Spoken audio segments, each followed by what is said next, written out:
think your mic's off. Can you hear me now? I think you can hear me now. All right. Sorry about that. Perfect. So we are going to move right along with our next speaker. We have with us Colonel John Berger, retired. So I'm going to go ahead and introduce Mr. John Berger, and we will go right ahead and go through. So John, we can bring a few individuals onto the stage. We can't bring everyone onto the stage. But what I'm going to ask is if anyone wants to interact with John, just let us know in the chat. And then Chris with BSides can actually bring you on stage, and you can have a direct conversation with John about what he's going to talk with us about today. I'm going to go right into it. Colonel retired John Berger served ReliaQuest as the Chief Information Security Officer and Vice President of IT Infrastructure. Prior to joining ReliaQuest, he served 27 years in multiple assignments, including the CISO at the United States Central Command from 2010 to 2012.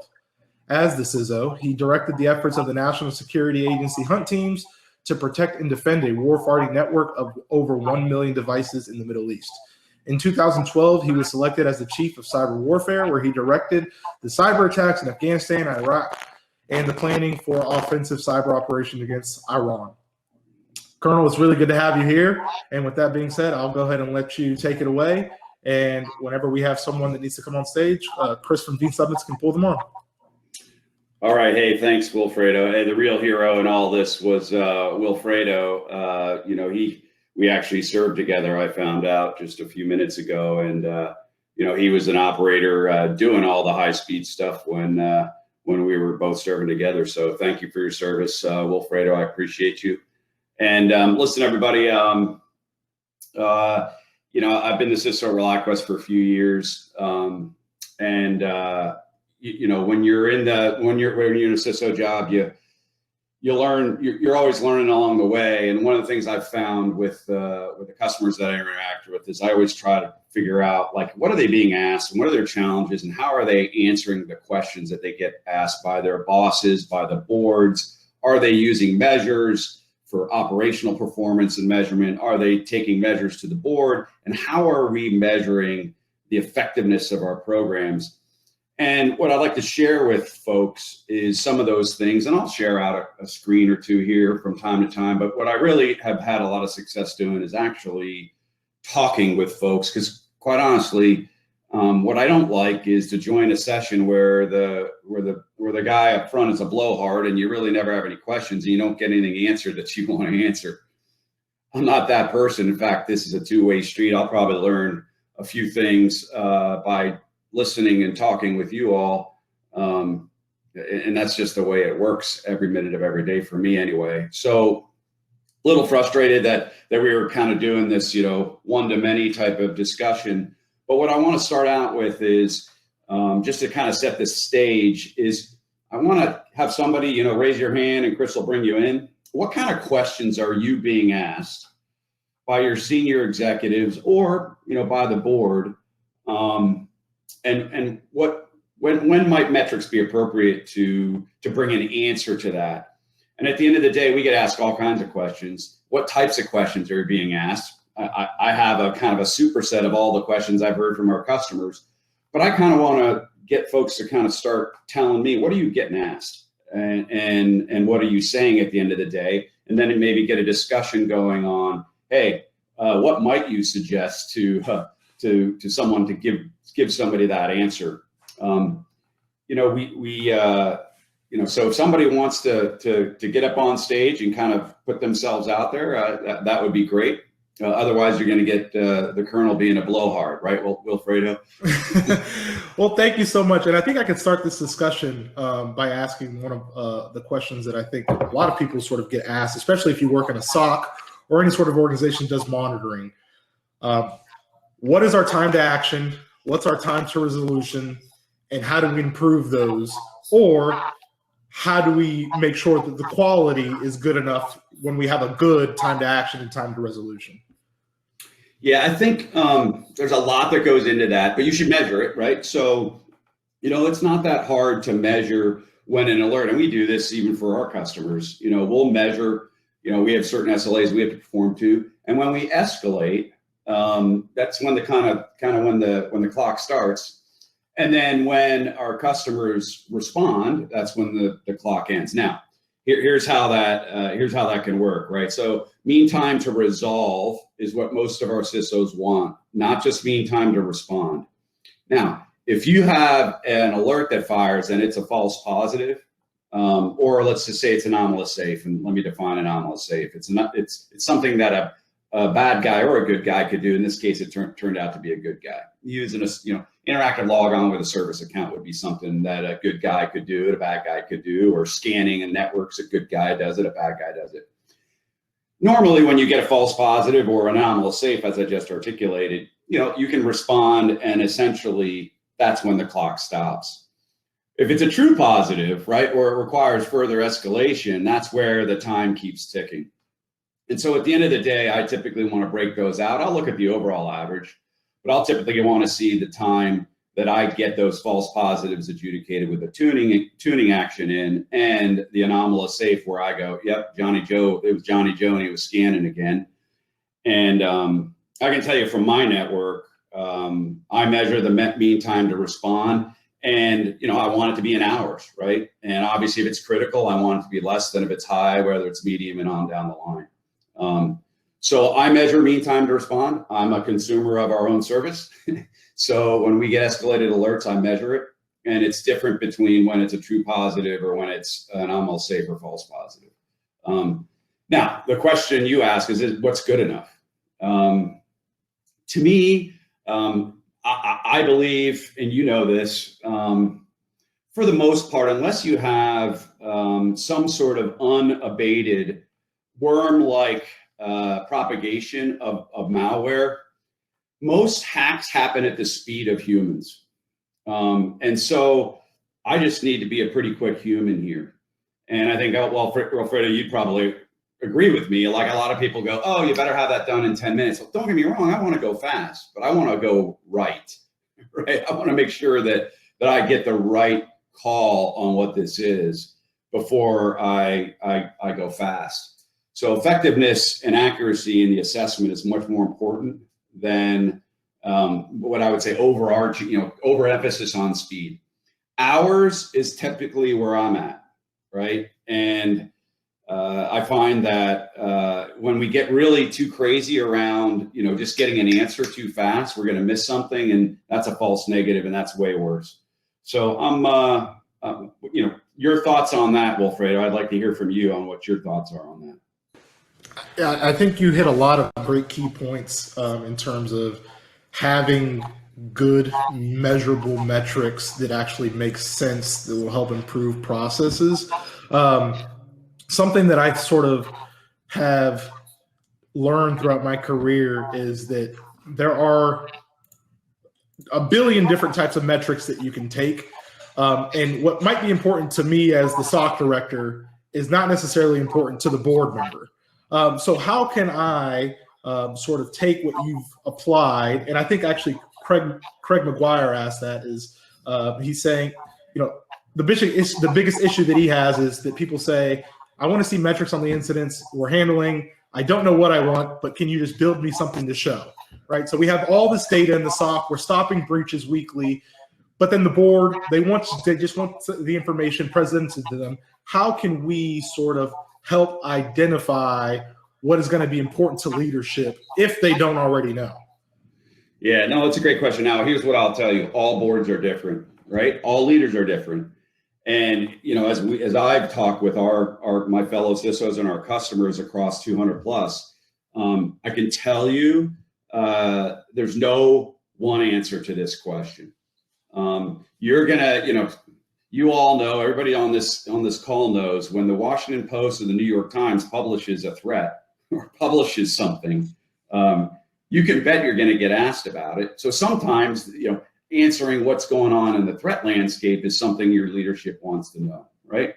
My board happens to be very risk centric, and I track 14 adversarial risk scenarios quarter over quarter over quarter. And those include everything from a possible now I have a great name for it, SolarWinds, and I've been tracking SolarWinds like a exploit on my side because we write code for a long time. But now I can call it the SolarLink. Now I can call it something because everybody knows what it means. Everything from ransomware to the SolarWinds type of scenario to insiders with intellectual property. So I've been a very, you're going to get questions around, here's how you typically get the question from the board when it talks about risks is, what are you most worried about and where are we most vulnerable, right? That's how you're going to get a question like that. And what they're really wanting to know is, where are our highest risks, the most likely, most dangerous? And Wilfredo, you understand this from the military side. Commanders always get that from their intel officer. They want to know the most likely and the most dangerous. Well, obviously, if something is most likely and most dangerous, that's the highest risk. That's the definition of risk. So, for me, when I look at my detection program is a very essential control set for almost every, I can't think of one that it's not, almost every single one of those risk scenarios that I have. Right, I've got detection traps in place for ransomware. I've got detection traps in place for our CI/CD pipeline on how we build code and deploy code, sign code, all that kind of stuff to make sure I'm not the next SolarWinds. So for me, I don't know that I would be applying things like MTTR, things like MITRE coverage of attack chain, unless your board wants it. To me, at the end of the day, the board is going to want to know very high level things like, what are you worried about? What are our highest vulnerabilities? That's a risk question at the end of the day. They might ask questions like, how are you doing? How are we doing? Are we prepared? Right? That's a maturity question. You'll get a lot with the board around comparison, right? Hey, I'm in the finance industry, so how am I doing relative to my peers, right? That seems to be when I find that question being asked and to be honest with you, it's not a bad thing to ask, but it seems to be asked when people just don't have a clue on what to ask, right? It's like, I don't know what to ask you, but other than how are we doing relative to our competitors, right? Or our peers in the same industry. So you'll get the comparison piece. But again, I'd like to hear a little bit more. Did I answer the question, or what else can I come back to me on it? Yeah, no, that answered the question greatly. And I know that we have a question from someone who's on the stage now, RJ45. So I'll go ahead and let the open the mic. Let him come on. I want to see your face. None of it. Well, what's that? Hey. Yeah. RJ45, go ahead. Yeah, so basically, I keep hearing about cyber range simulators being all the rage, like I guess similar to GNS3 or Cisco Packet Tracer. Have you guys used any of that for actually safely showing like what a real world APT, ransomware sort of threat or malware news of the day would actually do to the customer's environment? We haven't done any of those simulations in customer environments right now. It's not something that we typically offer. What we will do is we'll have smaller simulations that can test the detection controls that are in their SIM or their endpoint controls or whatever. So that's how I would answer that question. But at the end of the day, most of the time, I don't know if that answers your question. We don't find that that's not usually a question that the board's interested in. I'm interested in that, but that's just if that answers your question, let me know if you want to come back to me on that. If you're asking, go ahead, RJ45. Yeah, but is that more custom built in-house for your team, or is there any recommended partners that offer stuff like that? Yeah, like if you're talking about doing any type of red teaming and simulation, there's a number of them. I like Spectre Ops. It's a pretty high-end group. There's a couple of other high-end groups out there. If you want to hit me afterwards, I can always get you a list of those. If you're looking for that kind of what I'll call simulation and or threat emulation. Appreciate it. What else are you being asked? Anybody have anything? Wilfredo, you keep coming in and out.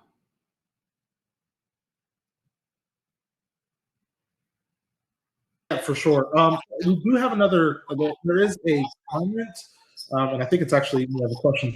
But the best way to get out into commercial enterprises, i.e., no emails to service providers with host names and IP addresses, and certs on VPN with names like VPN for company X. So I think what they're trying to ask is, how can we better incorporate operational security into our commercial infrastructure so that we can reduce the recon landscape? Yeah, you broke up a little bit there, Wilfredo, and maybe it's me. Can you repeat the question? Yeah, so it's best way to get OPSEC into commercial enterprises, i.e. no emails to service providers with host names and IP addresses, and certs on VPNs with names like VPN for company X. And I'm not sure who asked that question, but perhaps we can. So it wasn't a question. It was just a talking point. Okay. I see Paul's joined. Anybody that has a question, if you'd raise your hand, I'd like to get you into the on the stage, if you will. And hi, this is Paul John.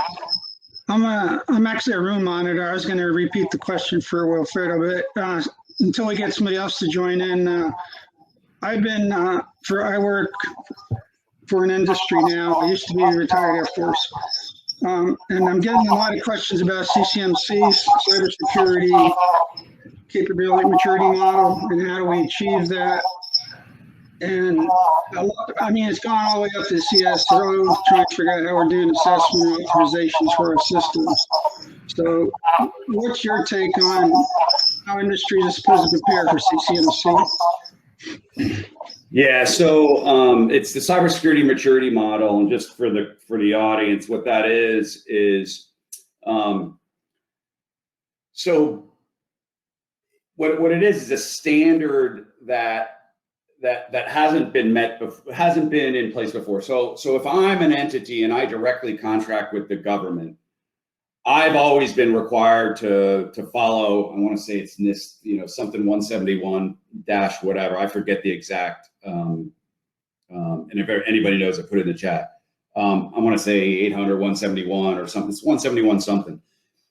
That's if I'm a prime. So think if I do direct business with the government, I had a requirement to meet certain standards as a direct vendor to the government.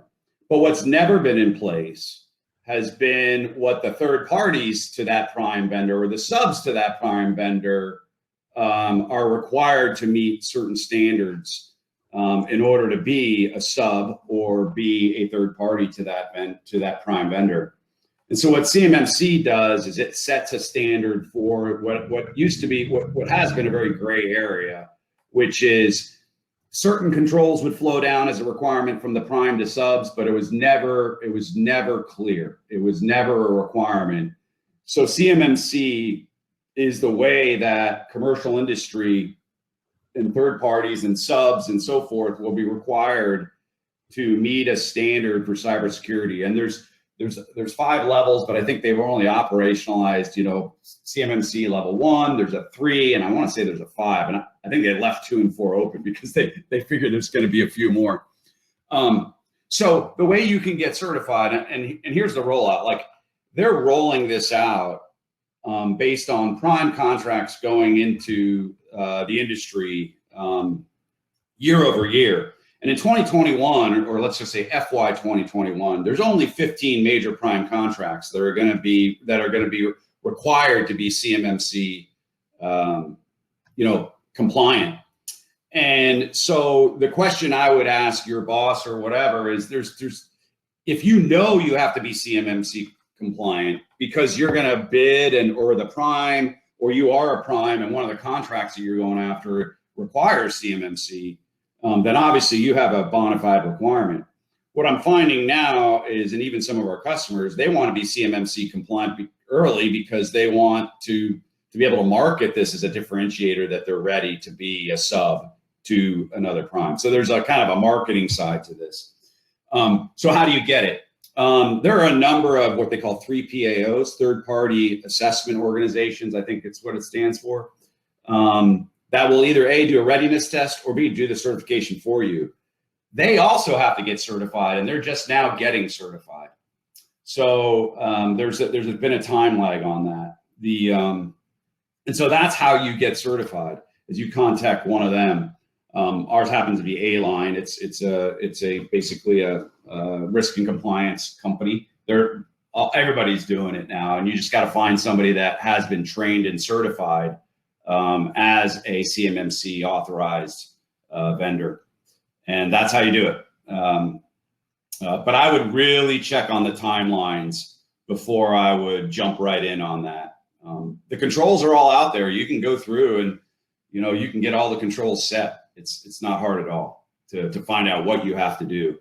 So you can do a self-assessment way before you would ever have to have somebody come in and certify you. Over. Thanks. Appreciate the response.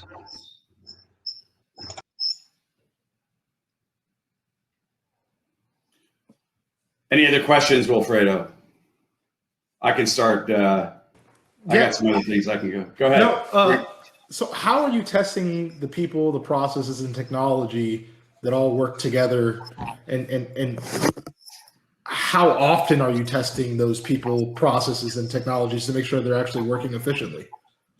Yeah, so a couple different ways. So let's talk about, I could talk about some of the metrics I use for it sounds like you're interested in security operations, right? And these are the metrics that we use as a company. My log source coverage is probably one of my most important metrics, right? So think about, and my vendor, which is ReliQuest, measures it for me. So think about it this way: if you tell me you got 10 firewalls and I'm only seeing 5 of them in the SIM, that only 5 are logging, then your coverage by definition, is 50%. So I use that across all of my sensors. And I need to be essentially 90%. Like everybody knows that at any given time, certain things can be off. You can have issues with logging. So I'm very, very, we're maniacal about it, but there's really no 100% here. Big deal is coverage. Have to have coverage. The other metric I like to use for my detection program is MITRE coverage. Essentially, of all the techniques, how many do I have coverage for? Now, I can have different use cases, or call them alert correlations, that cover down on multiple techniques. And so I'm looking for the techniques. And there are,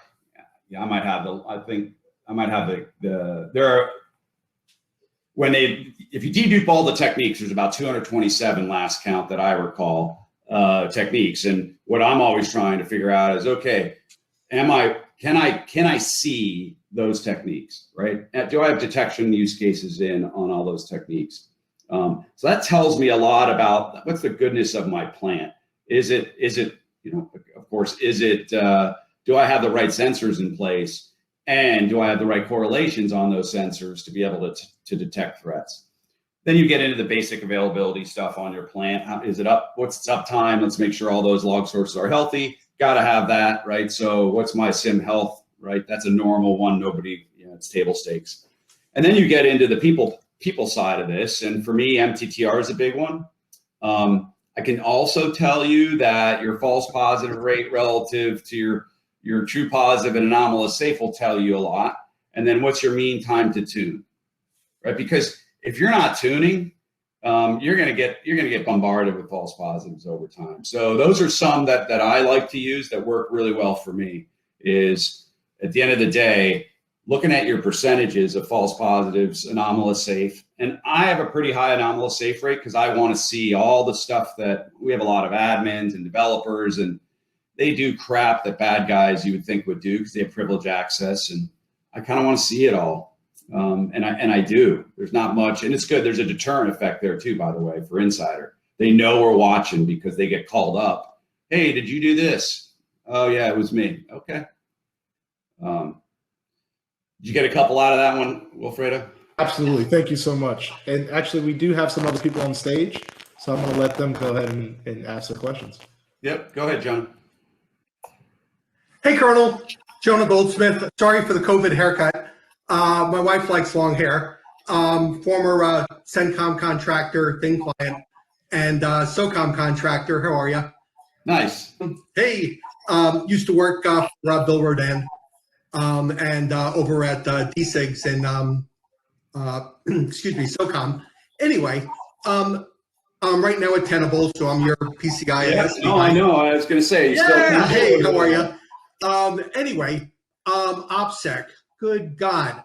Instead of using like help systems and trouble tickets where it's based on, let's just say, Salesforce, where you could ask questions, I got zillions of clients just basically dial, putting host names and IP addresses directly in emails. Whether they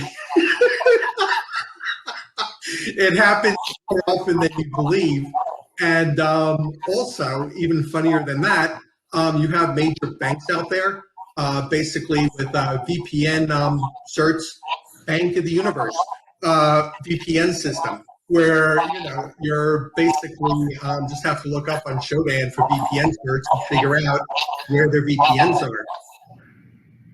So, I mean, how do you basically drive OPSEC into the IT and even the IT security force? This is not exactly covered on Security Plus or, your CISSP questions. So it's like, yike.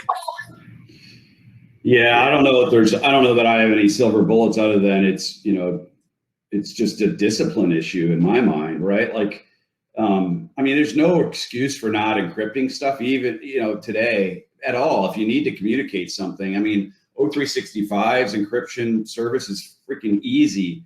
All of them are really easy. So for me, it seems to me that, this is a leadership issue more than anything. You're not going to solve it as a technician. Now you need to get visibility on it. And I think you could probably get some visibility with some pretty simple regexes around IP address screens and even host name. That might be a little tougher. Domain names you could probably do too, right? Like, so for me, that's a leadership issue, no question in my mind, and a policy issue that needs to be enforced. I don't have any silver bullets here. Like, you could get into, you can get into DLP, right? And start, and we do for things that we know, for credit cards, for socials, for certain things.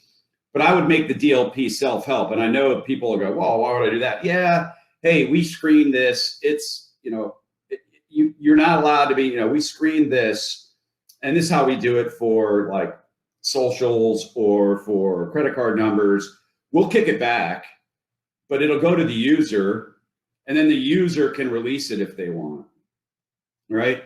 And to be honest, a lot of times they didn't even think about it, and then they'll release it. They'll release it if it's not actually the thing, because sometimes these things are false positives, and the last thing I want is for my guys to have to go through and look at every single one of them, right? And so at the end of the day, if somebody deliberately, if it's a mistake and they go in and they say, hey, no, that's not a social, and they release it, fine. So that's how we handle it right now. But I don't necessarily see a lot of that other stuff going out. It's just, we encrypt to customers all the time, right? I mean, that's just a service that we use. So I don't know if that answers your question. I think you should always be detecting and use the automation to tell people that they're non-compliant. Then they can go back in. Most of them, if they actually did something by mistake, are going to then go back in and encrypt it. So the response says, hey, your email was flagged for this reason, suspected social. If it's not, in fact, a social, go ahead and click here to release. If it is, go back into your sent items, encrypt it, and send it on. That's kind of how we handle it. Okay, it's just a, I guess, awareness issue on a lot of folks out there. I mean, anybody who, graduated SOCOM or CENTCOM or, who worked knows better than to put the host name in there. Yeah. And, those guys and girls are now working out my other clients like Publix and, all around the state. They don't do silly things like that.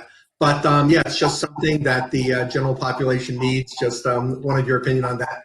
Okay. Hey, thank you again.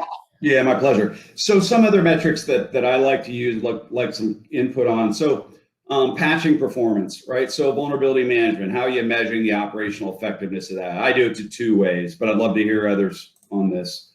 One is, you're never going to be, nobody will ever really understand probably at the board level what this means unless my board does. They're pretty technical, but at the end of the day, you want to normalize the number of vulnerabilities you have in your infrastructure by host, right, or by endpoint. So what are my number of vulnerabilities? I happen to do it exploitable versus non-exploitable by host, right? So that's a normalized number that I use, and it's just math at the end of the day.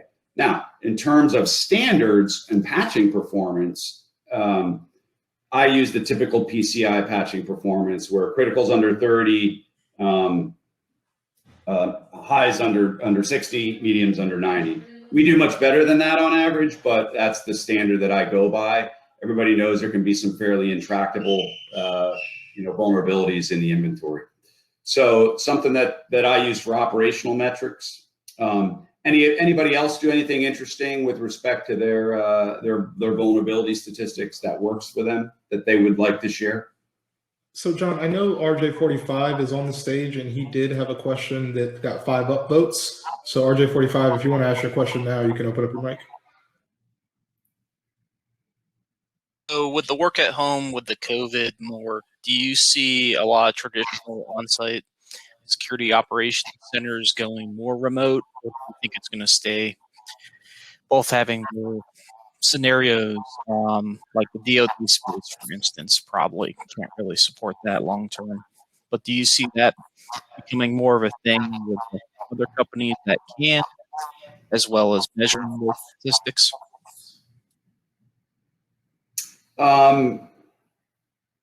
Well, Fredo, is it me? Is it my end? I seem to be getting, and I can't hear very well, so I seem to be getting some. So John, what might work is muting your end when the speaker, because I think we're getting output from your side. And so RJ45, if you want to ask that question one more time, I think John might be able to hear it a little bit better. Okay. So with the COVID-19, a lot more companies are adopting remote work at home. Do you see that becoming more of a thing with security operations centers versus having the analysts drive in to the company to do it, for instance? Or do you think some places like DoD space are probably going to have to keep that long term? Yeah, there's two questions there. One, the commercial space. In my mind, we're a physical facility security operations center company. I believe in that. I've always believed in it. There's just so much collaboration and value in having a physical facility in my mind. I don't know where others are going to go. I mean, the issue becomes talent. What I tend to think is there seems to be kind of a honeymoon phase for work from home right now. But anybody that's really worked from home for any amount of time, me included, like more than 8 months to a year, if you were to survey all those folks, they'd say they don't really like to work from home full time, and that maybe it's a hybrid. I tend to think, I know if I do business with a company and I want a security operations center, I want it physical. But I also know even before COVID, there were what they called VSOCs, virtual security operations centers. And I tend to think that, with the right mix of people, can it work? Yeah, I don't think it's as effective. So that's a personal opinion. Others may have other opinions. I can tell you that the DoD is not going to accept it, right? Like at the end of the day, the Department of Defense is going to want to monitor all their networks in a given security operations center, and they're probably going to be in the one that has the highest classification, right? So they only need one. So they're definitely going to be in a physical facility. But Wilfredo, I'll let you answer that one. That's how I would answer for the DoD. They're not going to let you hang out at home. Yeah, I think that's pretty accurate. Especially in DoD spaces where you're dealing with higher classifications of secret TS systems. That work has to stay in house just because of all of the physical security capabilities, and essentially the the modern day Faraday cage, if you will, of buildings that prevents sort of that insider threat capability. So I do think for the DoD space, the capabilities for virtual SOCs, particularly in the more classified spaces, is probably not going to be very realistic. And they're going to have a hard time sort of dealing with that. But I know that they are looking at ways of being more innovative in these top secret spaces. And there's, a wide range of research out there about, can you really have a top secret space with the technologies that we have today? And there's a lot of testing about how can we lock down mobile devices so that we can have mobile devices and SCIFs and things of that sort. So I am very interested to see where that research kind of goes.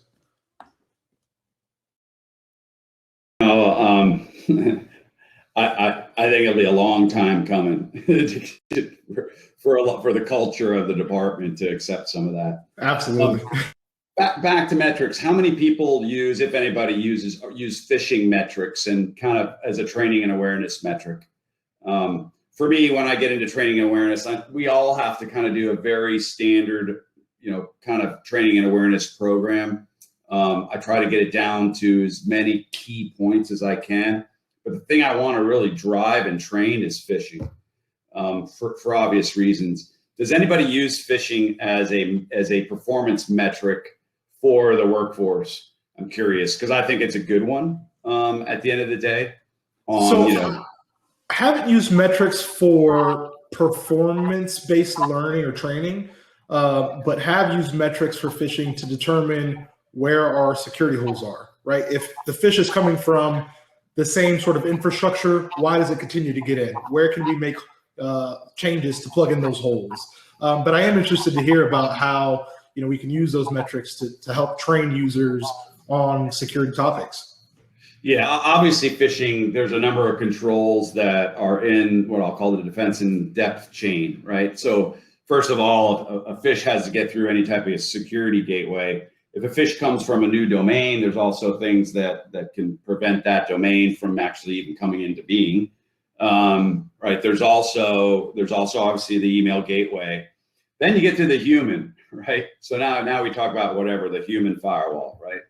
And how are you training that, right? How do we configure the human firewalls? That's kind of the way I always talk about it. But I've always told my bosses we can't rely on that, but we need to make it a control. And then of course you have your endpoint controls.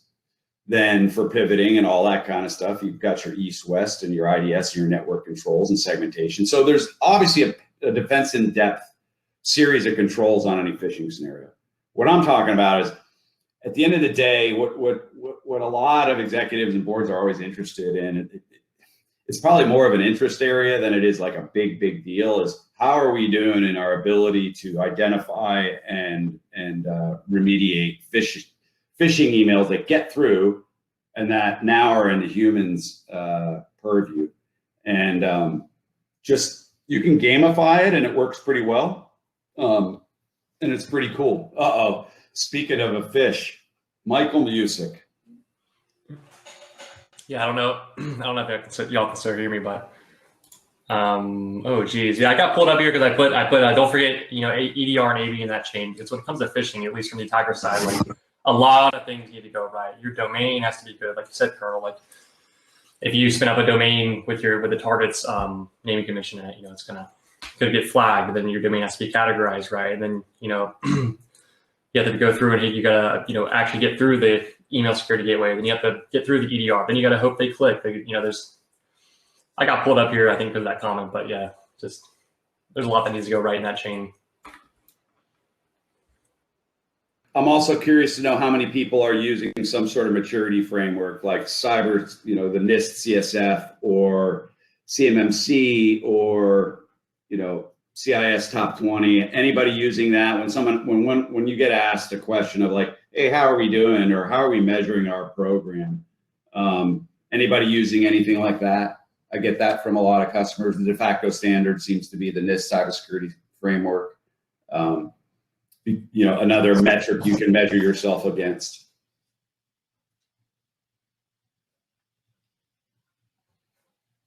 Not hearing anything. Wilfredo, do we have any questions? I'm going through. I know we have a lot of comments on here, more than just questions. RJ45 did it. His employer measures phishing, but they're integrating awareness training soon. So I think that's a good sort of segue. Where we have this data of users, the human, the layer 8 firewall, if you will. So now, how do we take those metrics and then implement good awareness training so that we could improve on those metrics?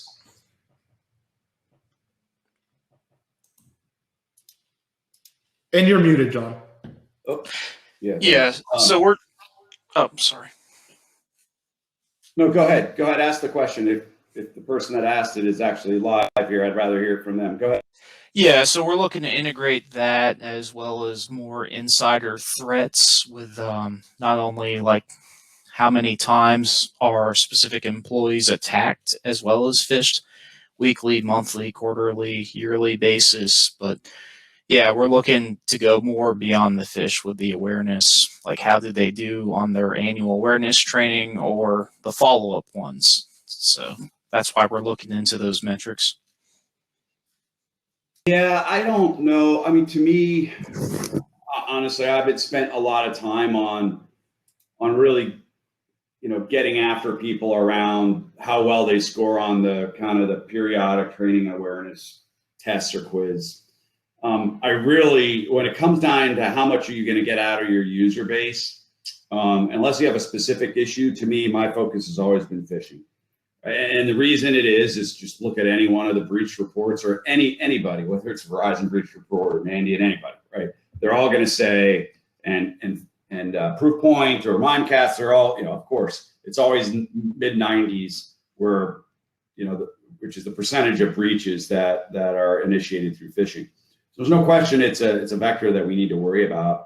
And so for that reason, if I'm going to push my workforce in one area, because attention is a scarce resource, it's phishing. It's phishing, and to try to gamify it as best as I can. So that would be my recommendation. And being a little bit less aggressive on some of the other things. Now, I say that not understanding exactly what your business might be and what risks employees in your business might be bringing to the business. Over. Yeah, and I can offline that one later. My only other question, going back to the Security Operations Center. So I remember last year, I guess a few of your employees were offering tours, but had to cut back on that with the COVID. Is that something your company is going to potentially do in the future to show other companies what like a real security operations center looks like? Or can you at least offer any recommendations on a company to build one out from the ground up? It's a good question. I'd have to go back to my DoD times because we built a bunch of them in Iraq and Afghanistan. Like, are you looking to build like a real, it's probably an offline conversation. It's just on how big you want to make it at the end of the day. Do you want a stadium step type of thing, or is it kind of small and you want to expand, or there's a lot there to really understand what the requirement might be. Yeah, and it's small for now, but we hope to grow it over time. But I'll offline it with you later. Thank you. Yeah. Colonel, I got one for you. Maybe not necessarily related, and it's not, this really applies to a bit more managers, director type roles that may be overseeing these types of engagements. But when it comes to offensive operations, like engagements, so pen tests, red team campaigns, vuln management, not necessarily vuln management, but maybe it applies.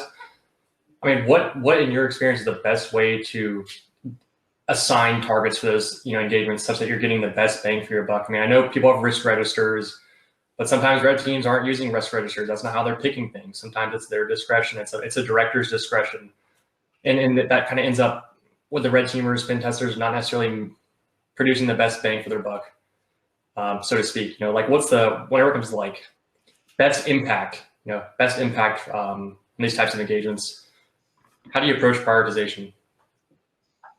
Mike, I definitely think we should always be approaching it with most likely, most dangerous. And, at the end of the day, we've been, even for our company, we just did an op that looked at a couple of things. And so here are some of my everybody has theirs, but obviously insider and intellectual property and making sure we secure our code base was a huge one. We connect to many customers. So can somebody get, can an actor compromise ReliaQuest and get into a customer environment? Because we support a number of customers, high risk venture, ransomware, high risk venture. So in my mind, those are the scenarios. And there's probably only like 4 to 6 scenarios in every company that I would say are high to very high risk, but most companies aren't measuring them and looking at the controls and that mitigate them. So in my mind, the best way to apply red team resources is to confirm or deny that the controls that you at least have in place for those higher risk scenarios are there. And to give them the targets that would have the most impactful outcomes. So to me, it's a no-brainer, but I don't know that a lot of companies know about it. And that's the interesting, because even with our customers, I'll interview them, and I walk through a number of them. I walk them through a kind of a risk workshop to try to really focus in on the things that we should be getting more visibility around. So that's my answer. Is there's no question that you want to be focused on those things that are of value or highest risk to the business. But you got to study it in order to be able to say that with clarity. Over. Yeah, it sounds like your offensive roadmap should align with your defensive roadmap. Absolutely. Yeah, I mean, why wouldn't it? Right? I mean, at the end of the day, you're trying to mitigate the worst things, and so why you want to make sure that those things work. So absolutely, I would agree with that statement. And we've seen it before. I mean, the other thing that can happen is you take some time to get some mitigations in place, and then you run the red team. But it should probably follow the defensive roadmap. All right. And now, Colonel, we're about 10 minutes until the presentation is over. Do you have any final parting thoughts that you can bestow upon us? Yeah, I mean, I think, I don't know that we got a lot into some of the metrics. I mean, maybe we had some other questions, and I'm happy to answer any questions for anybody. But let me just kind of sum up where we're kind of what I've seen in talking with fellow CISOs and leaders in the industry. When it comes time to kind of, hey, what kind of questions are you being asked? Here are the types of things. We talked about threat, like, hey, what threats are we most worried about? Hey, are we vulnerable to SolarWinds? Or did we have to do anything when WannaCry hit, right? You always have to be prepared to talk about threats. You're going to get asked questions on threats. You're going to get asked questions around risk, and you're going to get asked them in very, very interesting ways. You're going to get asked, hey, where are we most vulnerable? How effective are our controls? You're going to get asked, how resilient are we? Like, if we went down, how long is it going to take for us to come back up? What's our readiness to respond? Are we able to respond to an attack? Those are all really, at the end of the day, risk questions. They're just disguised in other ways. You're going to get asked questions around, if you had $1 to spend, where would you spend it? Are we getting the biggest bang for our buck? So you're going to get money questions from your bosses and from the board. You may get asked compliance questions if you're an industry that's highly regulated.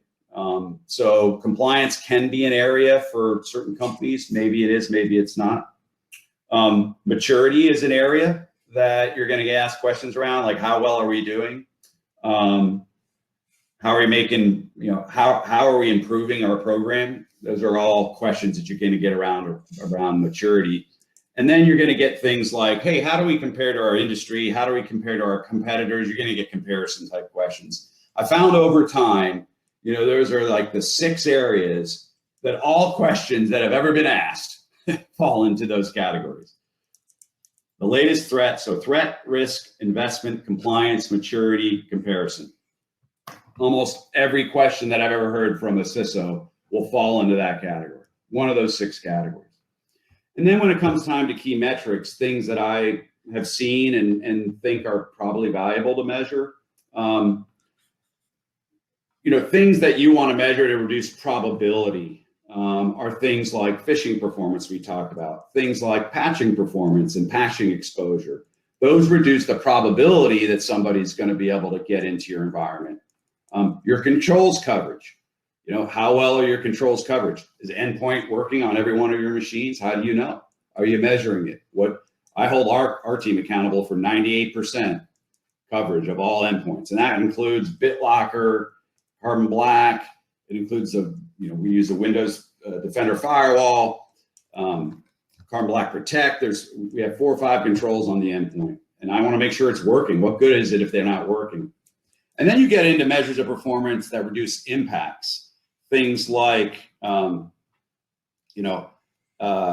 visibility, right? So how are you measuring the visibility that you have in your detection program? You can do that with MITRE ATT&CK model. You can do that with log source coverage. You can do that with false positive rates. How am I measuring my detection program so that if something happens, I can respond and I can reduce that time that the actor gets a head start on me?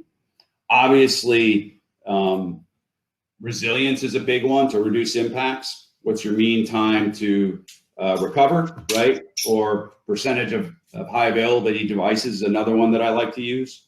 So those are kind of risk. So risk, there's a bunch of metrics around risk that I find to be helpful. I'm a very risk-centric person.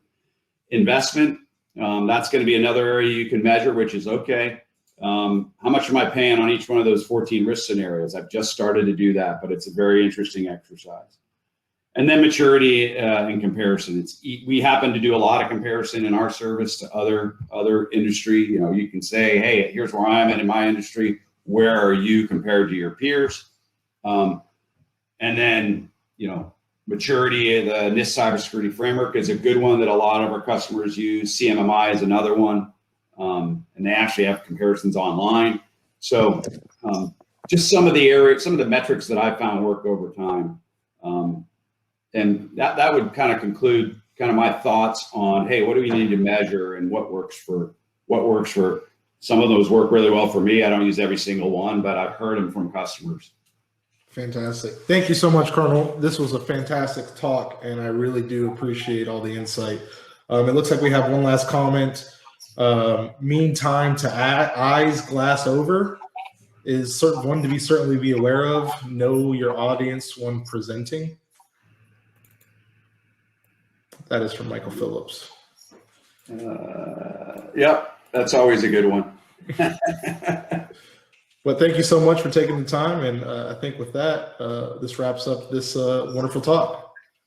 Yep. Thank you, Alfredo. Thanks, everybody. Yep.